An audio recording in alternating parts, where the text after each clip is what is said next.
Quand une grève entraîne retard ou annulation de vol, que faire pour se faire rembourser?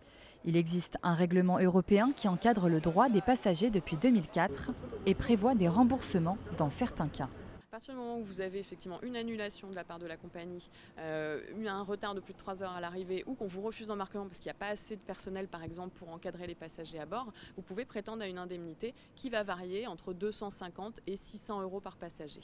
Mais toutes les compagnies ne sont pas concernées par ces remboursements, uniquement les compagnies européennes.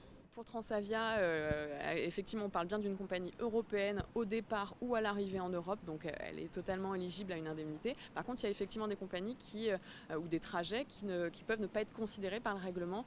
Par exemple, si vous êtes sur une compagnie non européenne et que vous venez en Europe, à ce moment-là, vous ne pourrez pas bénéficier effectivement de ces indemnités puisque le règlement ne s'applique pas sur ce type de compagnie, sur cette destination.